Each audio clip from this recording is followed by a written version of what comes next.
श्री जी steno Vrindavan Ramdhari Gupta खंड 2 पद संख्या 127 गति 100 शब्द प्रति मिनट। प्रारंभ करें। सभापति महोदय, मुझे संसार भर से आए हुए प्रतिष्ठित न्याय शास्त्रियों के इस सम्मेलन में शामिल होकर बड़ी प्रसन्नता हो रही है।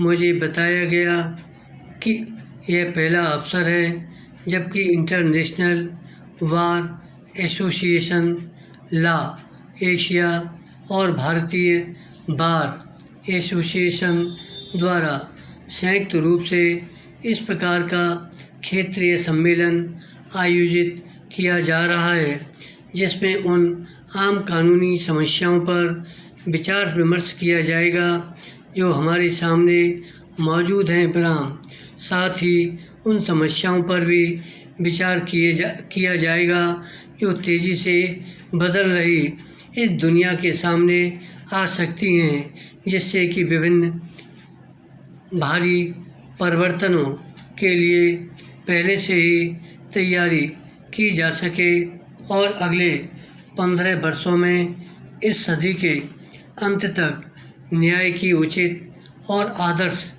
व्यवस्था की जा सके। विराम मुझे खुशी है कि इस सम्मेलन में ऐसे लोगों को जिन्हें सुविधाएं हासिल नहीं हैं, खास तौर से स्त्रियों को कानूनी सहायता दिए जाने के बहुत ही महत्वपूर्ण विषय पर भी चर्चा होगी। विराम मैं कामना करता हूं कि इस सम्मेलन में जो विचार विमर्श होगा उसका आने वाले 15 वर्षों के दौरान राष्ट्रीय और अंतर्राष्ट्रीय कानून बनाने की प्रक्रिया पर लाभदायक प्रभाव पड़ेगा। विराम प्राचीन काल से ही भारत में कानून को निहायत सम्मान की दृष्टि से देखा जाता रहा है।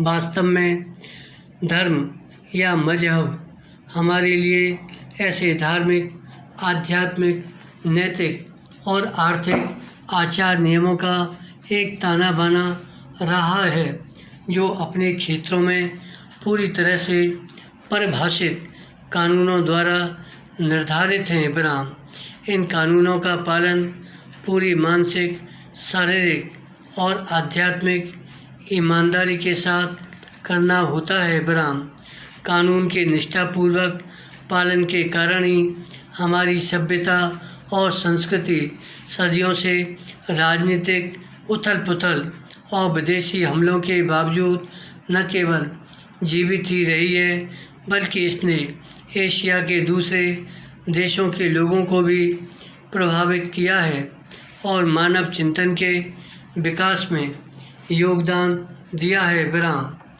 पाषाण काल से लेकर आज के निहायत ही औद्योगिक वातावरण तक समाज की प्रगति के साथ साथ कानून की धारणा में भी भारी परिवर्तन हुए हैं। बैलगाड़ी के युग से आज के सुपरसोनिक युग तक आने में मनुष्य की गतिविधियां इतनी बढ़ गई हैं जिनकी पहले कभी कल्पना भी नहीं की जा सकती थी। विराम इन बदली हुई परिस्थितियों के लिए सामाजिक अनुशासन की बिल्कुल ही नई व्यवस्था की ज़रूरत है। विराम जनसंख्या में भारी वृद्धि, इंसान की अनेक प्रकार की गतिविधियों तथा ऐसे ही अनेक विभिन्न कारणों से आज की दुनिया में न्याय प्रणाली पर भारी प्रभाव पड़ रहा है। जो कानून पहले बनाए गए थे और जो न्याय व्यवस्था एक निश्चित सामाजिक प्रणाली को लेकर तैयार की गई थी, वह आज के इस ज़बरदस्त और अचानक परिवर्तन को देखते हुए बिल्कुल अपूर्ण साबित हो रही है। किसी दूसरी विकासशील संस्था की तरह ही कानून स्थिर नहीं हो सकते।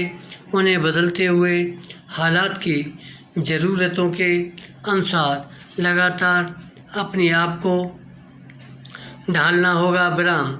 ये अनुमान लगाना संभव नहीं है कि भविष्य में कानून के क्षेत्र में आने वाली समस्याओं के क्या कानूनी हल निकाले जाएंगे।